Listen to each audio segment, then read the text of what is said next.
What's up, Tracy? Donna V, what is happening? I'm loving your Girls Gone Green shirt. Show that bad boy off. I know. Woo! It's amazing. Oh my God. Look at that. All right. Showing up the guns. Woo! The guns and the boobles. All right. Well, Wow. ladies and gentlemen, I'm Tracy Locke. And I'm Donovan. And we are Girls Gone Green. Coming to you live from quarantine. Hit it, Donna. Girls Gone Green is so bad. She hit the high note. You know what I mean? Because we're Girls Gone Green. Hey, Ryan. What's up, Ryan? He's always the first on, and he's the furthest one away. So I have to say, he's amazing. And he's coming to us from a land that is so very green. Thank you, Ryan, for being here all the way from Ireland. Well, we haven't said that in a while.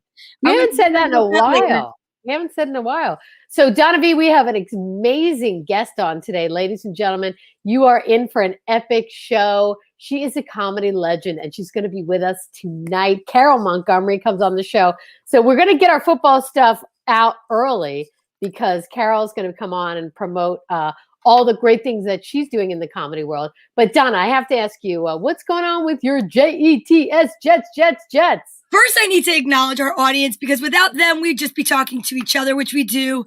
What's up, Jerry Reesby, all the way from Texas? And what's up, Mark Natale? Oh, it's Mark and Lisa. Yes, I love them. Oh, I love them. They're so sweet. I know, Ryan from Ireland. I got to tell you, I love that I have a crew that comes in the morning for story time and then at night for the Girls Gone Green.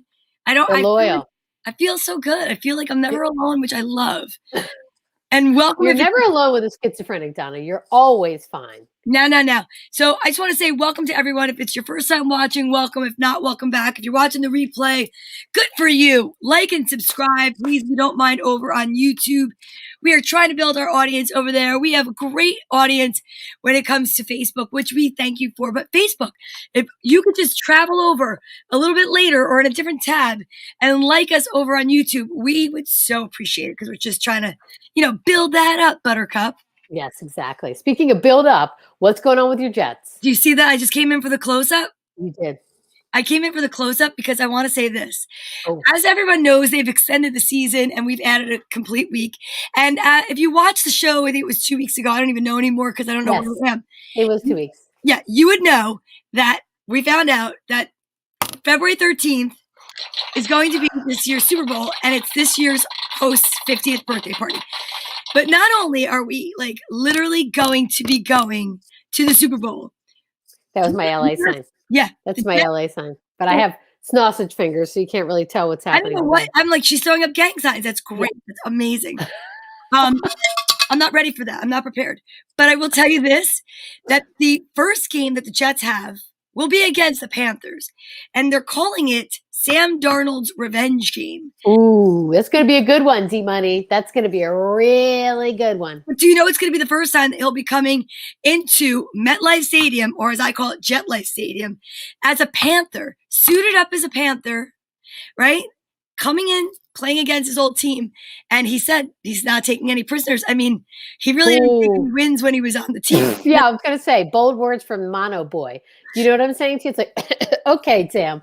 Whatever. Go sneeze into a napkin. Get out of here. I'm telling you right now, I just think it's so funny that is what made news.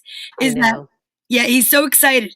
I'm like, that's going to be the beginning and the end of his game. I don't even know, but yeah, exactly. Well, wait, I have a blast from the past too that we just found out about here in Philadelphia. Yeah. What's up, Sock Cop? What's up, Sock Cop? Yes, indeedos. Oh, check this out. So this is the word on the street in Philly is that Nick Foles, Nick Foles is now third string for Chicago.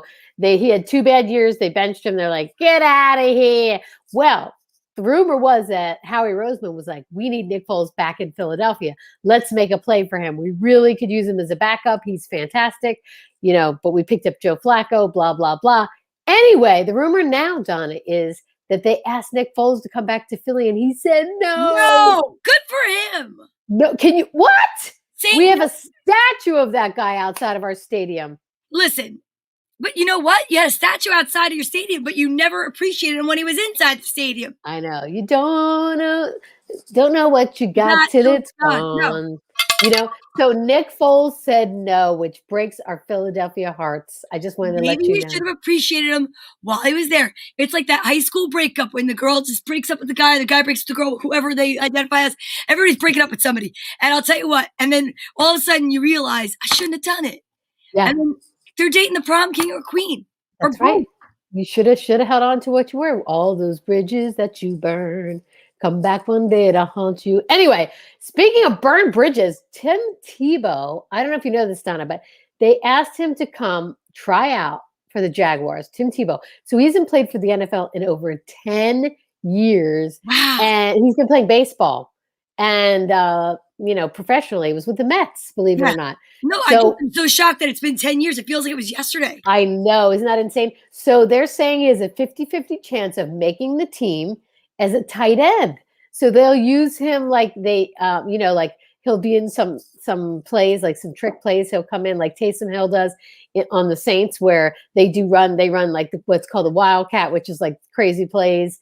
But can you believe, I am so hoping that Tim Tebow makes the Jaguars. First of all, I'm hoping for a lot of reasons. The first one being Tim Tebow is still so hot. Have you seen Tim Tebow? I haven't really seen him much. I haven't seen him, but I can believe that he's probably aging very well because he doesn't partake in anything except for, He is handsome pants. Let me tell you he is super handsome. Like, he looks great. His body looks immaculate. His face is immaculate. I just like to see him play because he's hot. Tebow is like that pair of pants that you put in the bag for the poor people, and then you lose 2 pounds, you feel really good about yourself. You go back into the bag, and you're like, oh no, this still looks good. Yeah, I don't think you can get rid of it yet. Don't get rid of it yet. No, don't discount Tim Tebow. I just can't. Don't discount Tim Tebow. And then other big NFL news is, where will Julio Jones go? So Julio Jones is this amazing receiver for the Atlanta Falcons right now.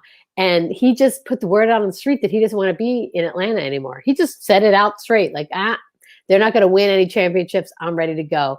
So all these teams are vying for him. And they're saying, the rumor mill on the street is that he may go to the Seattle Seahawks, which would be unbelievable. And they're saying he might be the winning piece to take them finally back to the Super Bowl. So that's pretty exciting. Julio Jones. The Eagles were trying to get Julio Jones. Anybody that gets Julio Jones is so lucky. That guy can catch. That guy can catch. I know.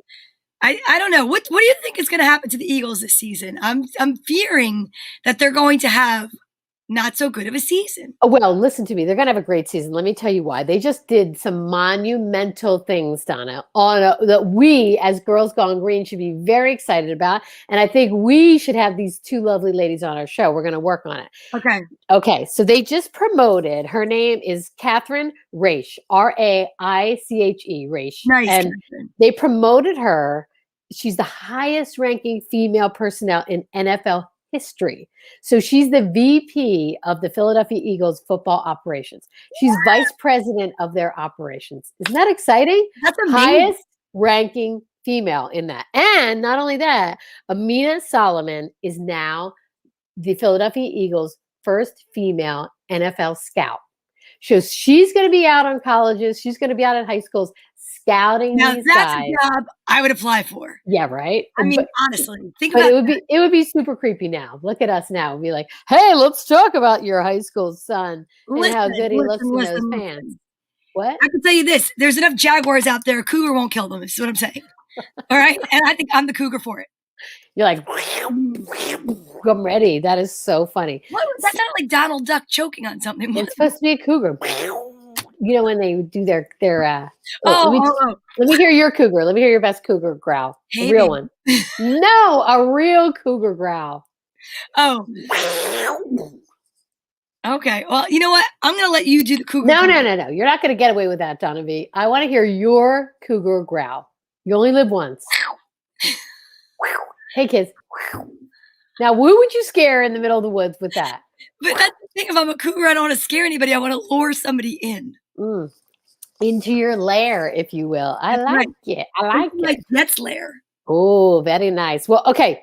I also have one more Eagles thing to go One before more Eagles thing, and I think somebody might be in our green room. Oh, okay. Zach Ertz, who is the incredible 6'5" wonder man of the Eagles, which he's been hurt for quite a while. They're still talking about trading him, and everyone in Philadelphia seems to think he's at the end of his career. But Howie Roseman is like, this guy's still in tip-top shape. So I'm saying, let's keep Zach Ertz. I love Zach Ertz. You know, Zach Ertz's wife is Julie Ertz of the Olympic soccer team.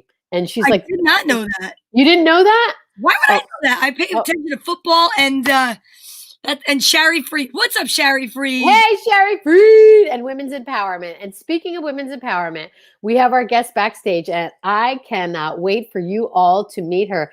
Donna, you ready for this? I am so excited. It's going to be awesome. Okay, so ladies and gentlemen, turn up your volume right now because we have the super accomplished, super incomparable, amazingly hilarious Carol Montgomery coming to us right now on Girls Gone Green. Give it up, ladies and gentlemen, for the Carol Montgomery. What's up, Carol? Hello, ladies. How are you? Hear me? Yes, now. Okay. Like it's a little garbled. It's a little garbled. All right, let me see what I can do here with my my phone. With my I have an actual mic that I use now, so that's why I'm trying to figure it out. That's okay. Perfect. No problem. We are just so excited to have Carol on. While she figures out that mic, I'm going to talk a little bit about Carol. So Donna, we can talk a little bit about her. So she is doing this fantastic theater show called Women of a Certain Age. And it is like taking over the comedy world. She is everywhere with it. And she's got the most incredible lineups, Donna. Like you would not believe the people in lineups. You know who's on the lineup that you've worked with directly? Who? Julia Scotti. Oh my God, Julia Scotti's amazing. I had the pleasure of working with her and performing right before she did at the Wellmont Theater. We did a show together. Yeah, and as you know, had her lined up for a benefit for the Hyacinth Foundation. She was going to headline the show. It was a benefit for Hyacinth, which helps with AIDS research. And unfortunately, that's when COVID hit. It was all ready to go. And then it was slated for April of 2020. And we know what happened there. Yeah, so you never got that chance. But I'm sure you'll get the chance to work with her again because she is if you get the chance to see Julia Scotti in any form, way, shape, or form, you've got to go see her. She is hilarious. And she's coming out. She has a special that's coming out too. Okay, let's see how Carol's doing. Let's see. Let's see. All right, Carol. She's muted. Yep. Yeah, unmute. Let's see. Hold on, we're going to get her. Let's see, ladies and gentlemen. Your mic's not connected.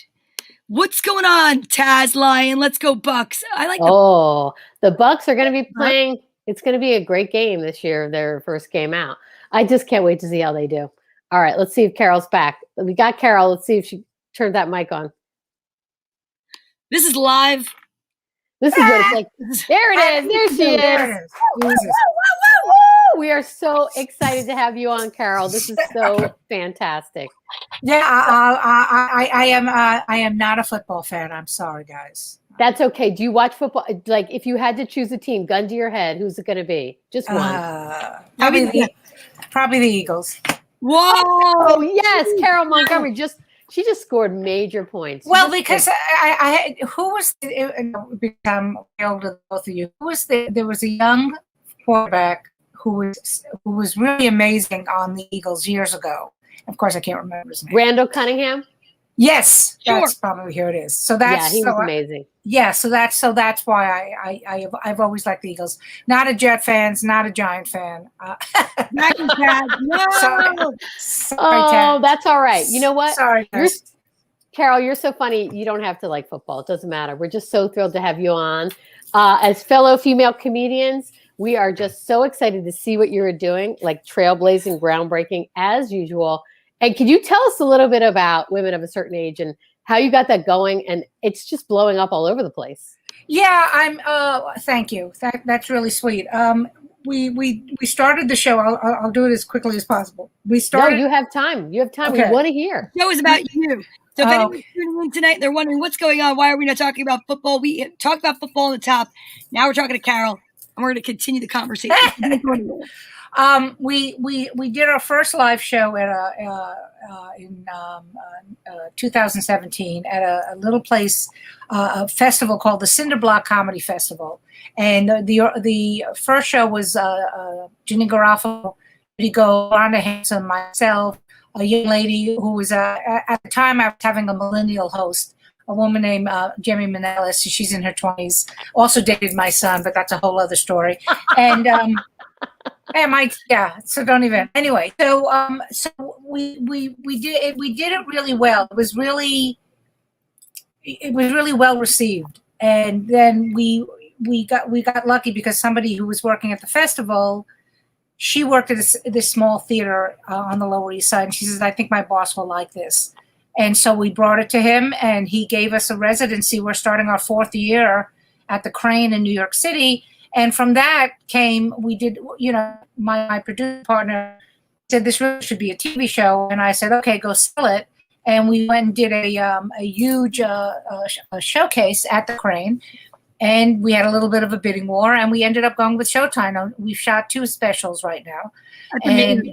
Yeah, and we're hoping to get more. The pandemic kind of threw a wrench into everyone's life, but we're talking about me, so I will say threw a wrench into my life, because literally we were on the Today Show the Friday before the special aired.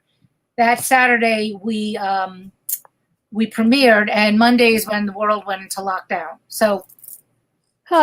Thanks a lot, Carol. Yeah, I know, right? So, and when I tell the story, it sounds like it was very fast. When I talk to comics, because they were like, "How did that happen?" I said, "I hit." As comedians, we all think of things to do, and can I say shit? I'm saying it. You can anyway, say whatever you want. Okay, but we all know that you throw enough shit on the wall, at some point, something will stick. Definitely. And I've always been an idea person, and I've always had ideas and always did. And also when I turned 50, I'm 63 now, but when I'm 50, I saw the writing on the wall for my career. And I was a road comic. Tracy knows this especially. I was a road, what happened? No, you're here. You're there. We see you. Good.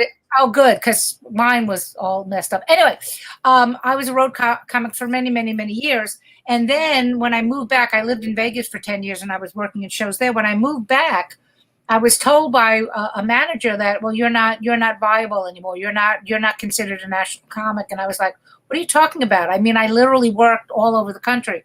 So I saw the writing on the wall back then. So I started doing stuff like directing and developing solo shows and teaching. And then this idea came up. So I always say to comics, whatever age you are, don't just think of stand-up as the means and ends to the career, because there's so much more you can do in this business. Absolutely. Yeah. Now, Carol, I have to ask, because again, it was such a cool, creative idea. The lineups that you've come up with are incredible. There's just so diverse, so fun, so funny. Can you talk about what it's been such a great success? Can you talk about that? And did you anticipate that? I'm sure you wanted it to be a success, but I don't know what your trajectory, your thought process was when you first started it.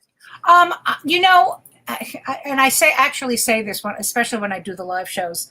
And when I explain to the audience, I really just wanted to work with my friends. Like I actually say, I haven't said this on the special, but I've said it in the live show. I said, the great thing about working with other female comics is you never have to worry about them exposing themselves to you.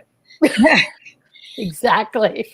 So it really was, the dream was always to tour this and to give work to everybody, because I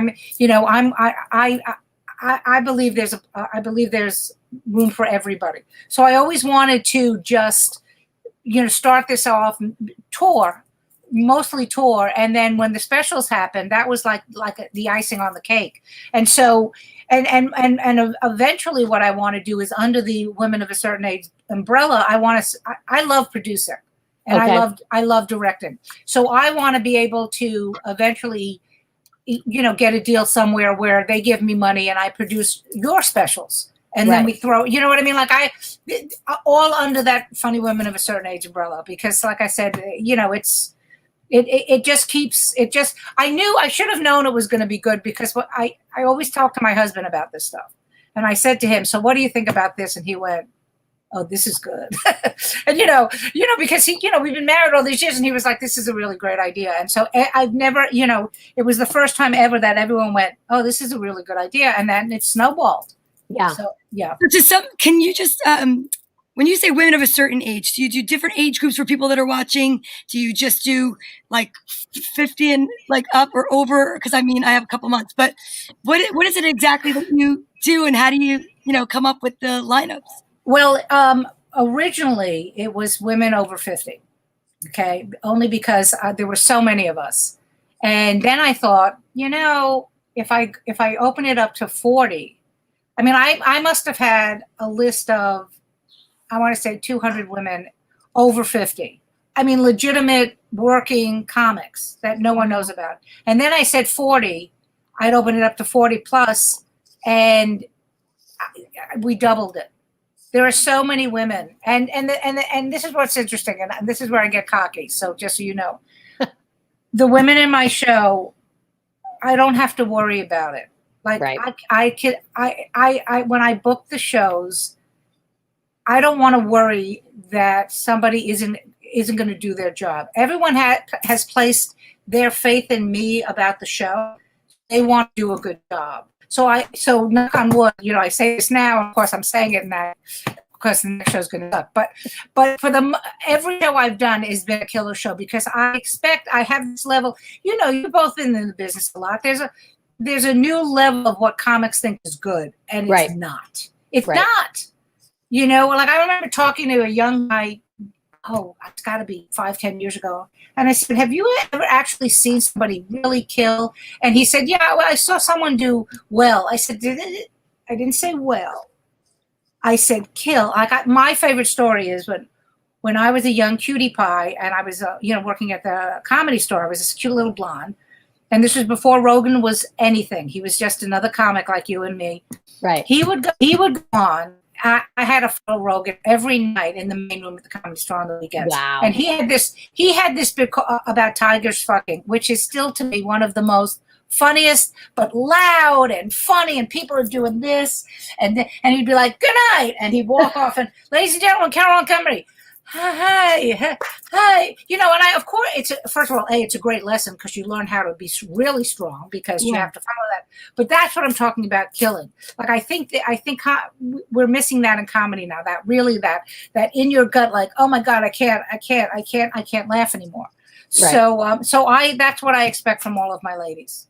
That's fantastic. And so let's talk about your specials, because you have 2 of them. And I know they have, like you said, right before COVID. But how's it been? You've gotten great feedback, I'm sure, from what I've seen. Well, the first special, the first special we did, which was with Fran Drescher, and I should name all the ladies: Lunel, Lynn Coplitz, me, and Vanessa Hollingshead and Carrie Louise. That was Showtime's #1 comedy special of 2019. That's amazing. So say that again, Carol, because I want people that are listening. Here's the thing. My lobby is this, okay?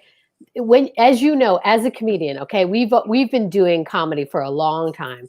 And what you realize as a comedian, what I've realized going through it, is you get funnier as you get older, because you have so much more life experience. It's like I go into the city now, not right now, but when I was going into the city, and the young comedians come up, and there's a lot of creativity, but there's only a limited what they can actually talk about, right? It's absolutely. And that's a product of how old they are. There's nothing to do with them.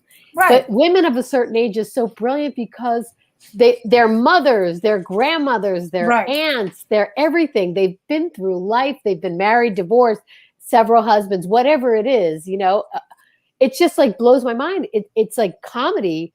Look at Joan Rivers. Comedy gets better with age. It should get better with age. It's funnier with age.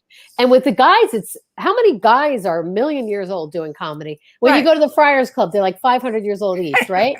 And they're still doing comedy, but you love that, because it's like, holy shit, they have been through the ringer, and they have seen it all. And to see a guy get up in his 80s and kill is like so exciting and funny and hilarious, that I don't see why women can't do it as well. I mean, well, relatable.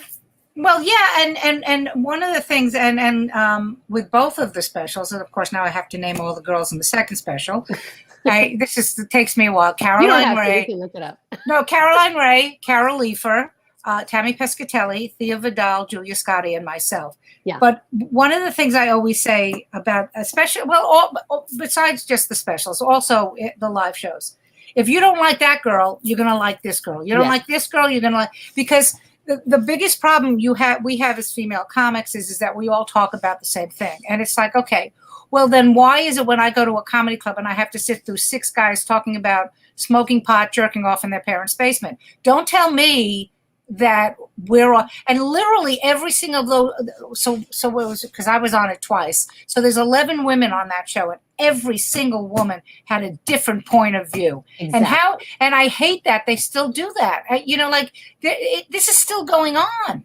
Yes. And it's super frustrating, but this kind of thing, that what you're doing, Carol, empowers us and empowers bookers and empowers, theater owners to see, like, no. This is a super viable, this is hilarious. And the thing that kills me, Carol, that this, Donna and I have talked about this a million times. When we go to comedy clubs, it's like 60% women. Right. In the audience. It's like there's women in the audience, guys. It's not all men sitting there watching. No. It's women. Who do you think buys the tickets? Not the guys. Exactly. The women organize the night. My husband always defers to me, like, when it comes to anything, whether it's going out to dinner or going to meet friends, he's always like, are we free? What are we doing? Let me know.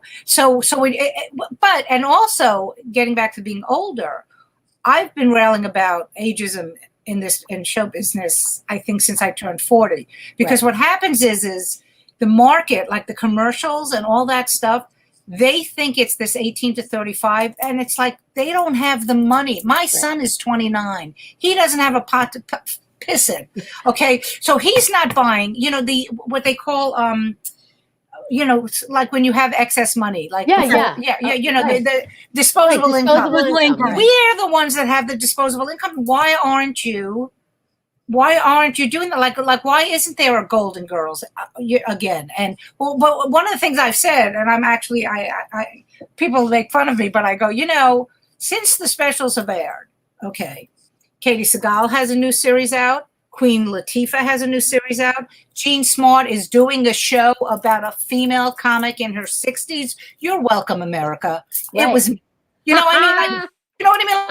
I am sure that they saw how the reaction was to these 2 specials and went, wait a minute, old women are viable. And what's great about Jean Smart is she shows herself, you see her on stage with, in Vegas makeup, but then you see her, what she looks like waking up in the morning, because we have to program Americans to go, wait a second, just because we don't look like this, doesn't mean, that we're not viable. So that's one of the reasons why I did it too, is that it's like, there is nothing I want to watch on TV right now. I don't know if it's the same with you. No. Right, exactly. And I'm looking for comedy. I'm looking for anything to make me laugh. And I didn't even start comedy until my kids were grown up, because I just didn't have the nerve to do it. I didn't have the time to do it. And I think that I've met more women that are mothers and have, this life experience, and they're hilariously funny, but they just, some of us just had to wait. Right. Absolutely. I mean, so I mean, like, for me, it's always been to showcase everybody, because, I mean, that's because my dream is to hopefully we get a residency in Vegas, where we can switch women out, every few months, and you're call, like, I call you up, Tracy, go, Tracy, you're going to Vegas for 6 weeks, and you stay there, and Donna, you're going to go to Philly for 10 days. Even though you probably live in Philly, but but you know what I'm saying. Like, I want to be able to know that I literally have, because the the pandemic, thank goodness, is starting to disappear. We're starting to book the shows a lot now live. So I want to be able to have little pockets of people working all over the country. And that's so exciting. And so, Carol, tell us, what do you have lined up? What's coming up soon? Because we definitely want to promote it because people definitely want to get out and see it. I know that you're doing a lot of theater shows on it, and I want you to talk about that too, because you're doing theater shows, which I think is so fun. I mean, you know, as a comedian, when you hear theater shows, for me anyway, it's always like, oh my God, oh, Nirvana, right? Well, I mean, yeah, you know, I've tried to keep the show in theaters mostly. Every so often, like we're starting to probably do a monthly residency at the Stand because we did a brunch show there for Mother's Day, and it went really well. And we were like, let's do a brunch show. Like, for me, that's the greatest. I'm in bed I can be napping at 5. You know, I mean, I can do my job and then I can go back and nap. So we're doing a little bit of a residency there. There's a theater in Sellersville, Pennsylvania. I don't know if you've heard of it. Yes. So we're doing a show there at I'm looking at my little thing because I literally have to look at everything now. In the middle of July, and then we have a show up in Connecticut, in Hartford. Also, that's an outdoor theater, and so that's a bit. You know, we're all. Comedy clubs are harder to do this type of show because you know what I mean. Because you it's just I host all the shows. So the difference between a theater show and a comedy show is, in a comedy club, is when I get to a theater show, I just start doing my stuff and they're paying attention. Yes. But when you're opening the show at a comedy club, they're like, "Oh, waiter, I need my drink. Can I have this?" Right. I don't like these fries. They're warm. You know, like there's so much bullshit going on. Exactly. But here's the thing, Carol, that I think this show is perfect for a theater show because theater show to me takes it up 10 notches. It's like if you're going to a theater, you have a totally different crowd. They are willing to pay. They are ready to pay attention. And I've got to get to you because I did a theater in Woonsocket, Rhode Island. You got to hear this one. Okay? Oh boy. You need no. You need to get that show to Woonsocket, Rhode Island. Okay. Because the name of the theater escapes me, but I will get it to you. It's 1,000 seats. It was a female show. All 1,000 seats sold out. I did it. And they were the best audience. And it was like 99% women. And it was one of the most fun nights I've ever had in my life. They were just there. They were ready to have a great time. They were super respectful. They listened to the comedy, but they were raucous and having a great time. But it wasn't like there were no drunk hecklers. Mm-hmm. There were no screaming. There was no, it was, for a performer, it was like Nirvana. It was like, oh my God, this is what every night should be like. And I just feel like the shows that you're putting together every night can be like that. It's like the female Rat Pack. You know what I mean? And people should, it really is. For those of people that don't really know comedy that well, Carol is putting together female Rat Pack shows. Like, these are the best of the best. And it's so fun because, as you say, each performer is incredible. And one of those performers is going to nail it for you personally. So if you go to any of these shows, you will not be disappointed. They're all home run hitters. And that's what makes it so unbelievable. You know what I'm saying? Well, look, what was great about when we filmed the specials, the reason it was fascinating to watch, because everybody, the level started. The level never went low. The level just kept going. You know what I mean? Like, everybody, and the first special, we forgot to do this on the second special, but the first special, we had a monitor in the back. So everyone was watching everyone else to see what was going on. Yes. Like to be like, oh shit, now I have to do good. Oh, okay. You know what I mean? Because the level just never stopped. Fran opened the show. I came in second. I think Vanessa came on after me. Like, it just kept going. And the same thing happened with the second special. So, and the audience is just so, the audience is so happy. They're so willing. Yeah. And they're so happy to see all these women who, for whatever reason didn't get their due, and to watch these women, and everybody, like, when you watch, like, I'm very vain about these specials, because you watch them and you just go, everybody was on the top of their game. And that is so much fun to watch, to watch everybody go, like, you're like, all right, high five. All right. You're going down. All right. I mean, it's a great feeling. It's a great feeling to see everybody shine that way. That is so amazing. And Carol, here's the thing that I want to say, and I know, Donna, I'm sure you want to get some words in edgewise. I'm interested in watching. This is fun. I like the support. I'm just so excited to have Carol on. Is that you're taking all these female comedians who are incredible up. We're taking it up a notch. Like there's a Good Old Boys Network, like Blue Collar Tour and all the other tours that went around where they were conglomerates of the Kings of, whatever tour. This is such a cool thing that you're doing. And I just want to say, as a female comedian, thank you, because it's so cool to see it. It's so exciting to watch it. It's so empowering. And I know all female comedians are just so jacked up about it because you see the level that where these women are. And it's just awesome. And I say, keep going. Thank you. Don't stop. Don't fade into the woodwork. There's no way that could happen. I don't think you can do that. I don't see her as a fader. No, I don't see that. Look at Joan Rivers. She still had life in her 80s, and she would have been going if it wasn't for that horrible situation. Right. But you know what? She wasn't giving up. But like it's also because I've had this discussion. Like I said, my son's a grown man now, but I've had this discussion with him over the years. It's like I don't have any other skills. This is it. Do you know what I mean? I'm too old to be a waitress. I can't stand. You know what I mean? Like I have a bad back, so I can't be a bartender. This is all I know how to do. So why not give me the deal? Like trust me. You've seen we already have 2 great specials. I know talent. And here's the other thing. And this is really important because years ago when I was booking a comedy festival, somebody said the shitty thing to me. Goes, "You're only booking your friends." And I said, "No, we're not, because there's people that I book that are talented that I can't stand." And that's, do you understand? But you have, you know what I mean? Like if you're a good comic, yes, and a woman, I'm going to use you. Right. Okay. But if you, and if you're a good comic and you're a dick, you're going to have to pay me to use you. No, I'm kidding. But you know what I mean? Like I think I have a good eye for comedy. I know what is good, whether or not the person is a good person or not. I prefer some. Thank you, Taz. I appreciate that.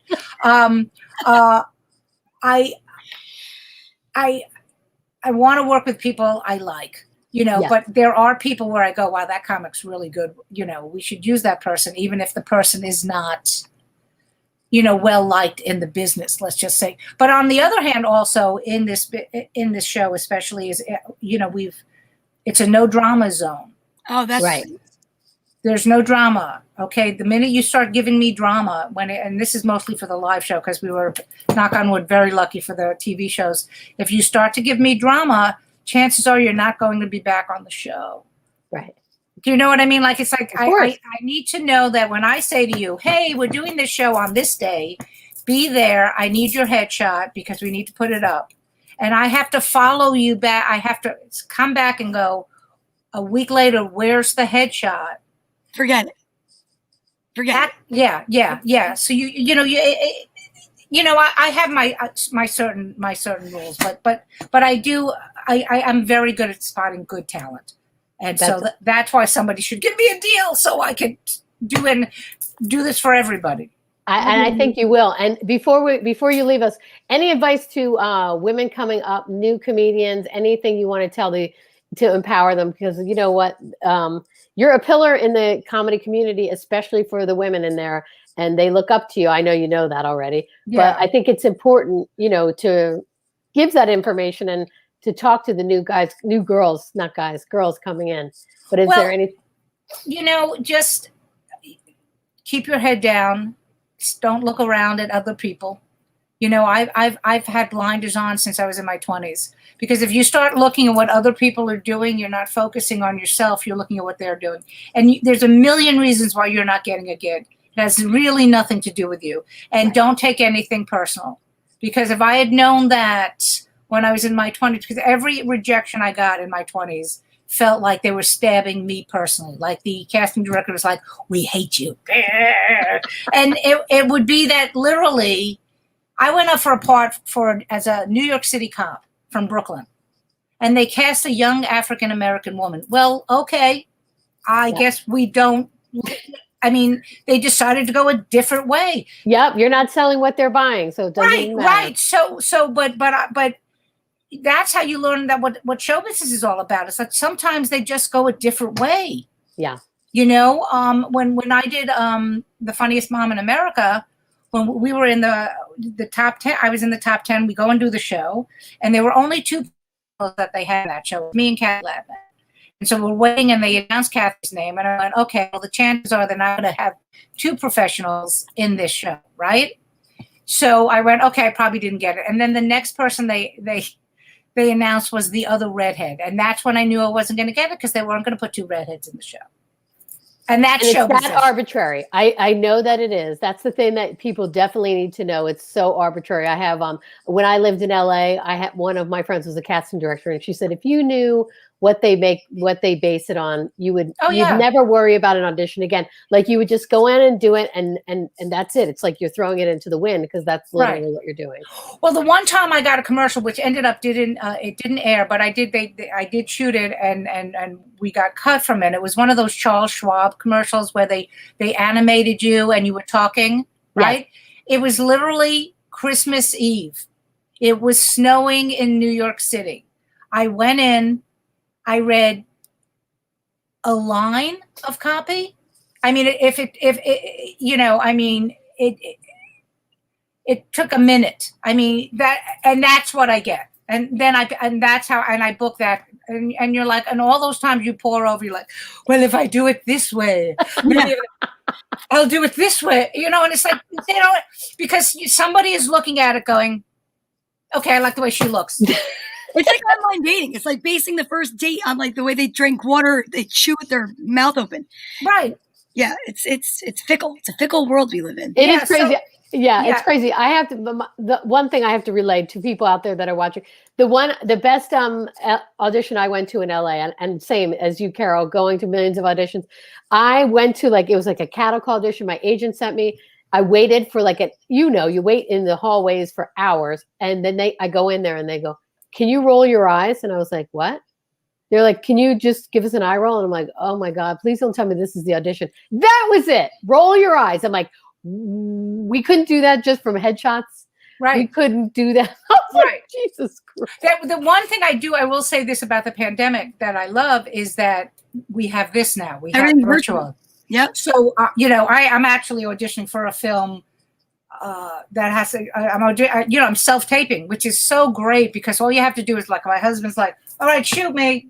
All right, good. All right. And then it's so much better than that sitting and waiting. Yes. And just, and you feel, because, I've been busy in this business for over 40 years.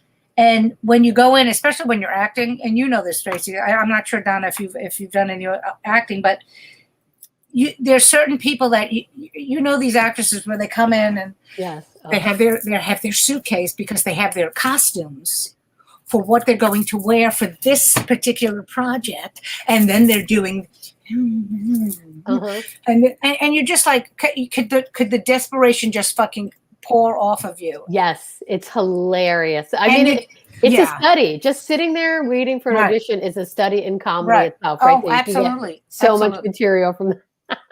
Yeah, it's just and I'd always, and this would be me, like going, okay, go, because and a lot of times when you're in auditions, I know we're going off on a tangent, but like when the next to you is like the auditions for children, and then the parents come in with their children. Oh, yes. God. Well, my little angel.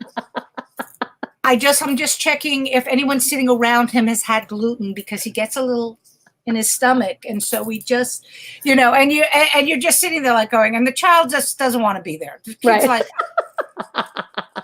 it's a mommy dearest situation. I get it. Oh my God. Oh my God. I love it. We could talk to you for hours, Carol. I know that. But I just want to say, Donna, did you have any last questions? Because I monopolized that, and I apologize. But I was just so excited. Though. I mean, honestly, this is exactly what this whole thing is about, because I know nothing about football, and I never met Carl Montgomery. So I was just I was like listening, like, oh, I'm taking notes right now.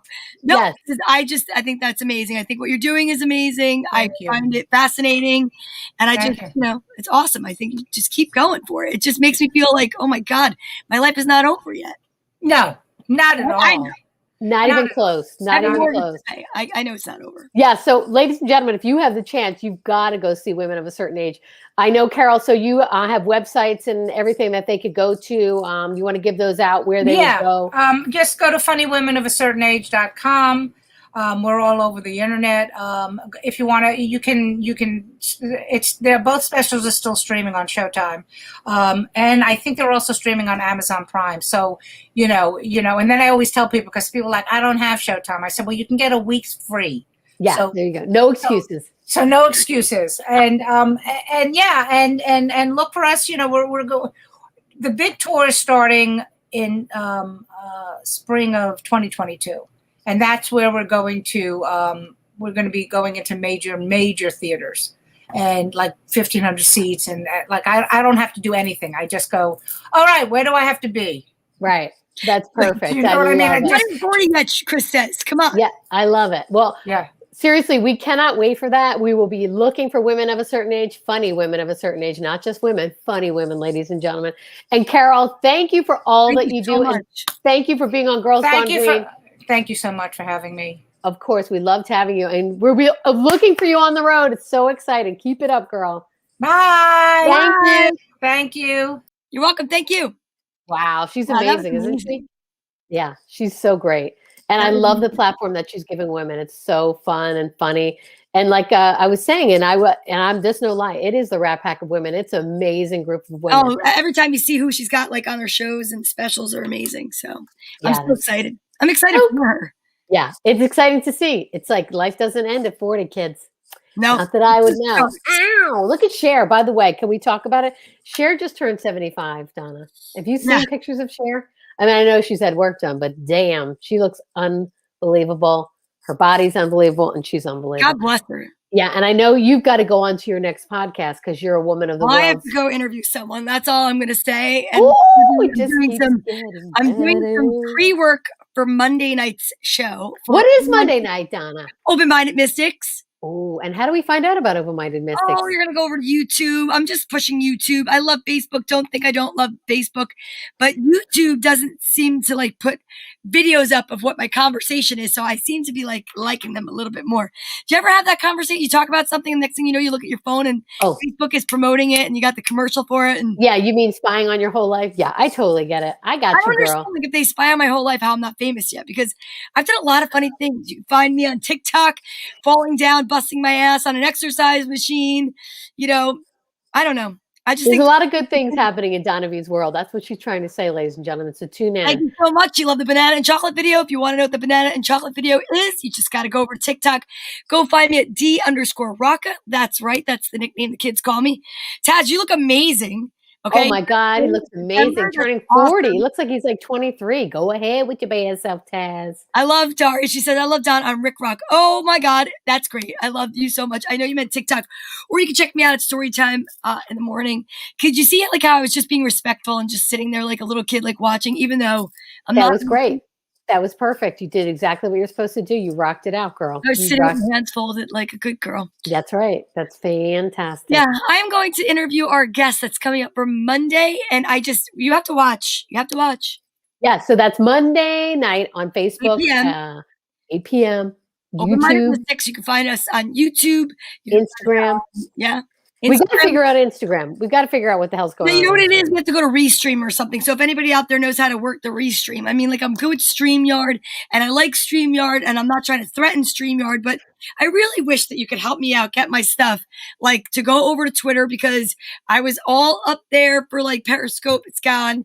And as a matter of fact, I would love to be able to get it on Instagram, but for some reason, Instagram is owned by Facebook and they don't play nice together. I know they don't. They don't allow for videos. I don't understand. We got to figure out what this reels were. You're very well behaved. It's not hard. We either have to like go and do a live show on Instagram. It's like you have to choose. Oh, you can't do both. Is that what it is? Unless I go to Restream, which I have to figure that out. But you know, we will be figuring out Restream, ladies and gentlemen. Only so many hours a day. All right, guys. So many hours a day. But thank you so much for tuning in to Girls Gone Green. We love you guys. We're going to go out next week with some more football facts about the Eagles and the Jets. Until then, have a great week. We are Girls Gone Green. Come on, Donna. Come into your life from quarantine. Girls Gone Green. with Carol Montgomery. You know what I mean? Yes, we're girls gone green. Thanks for tuning in. We love you guys. We'll see you next week. Thanks so much. Have a great week, everybody. Happy hump day.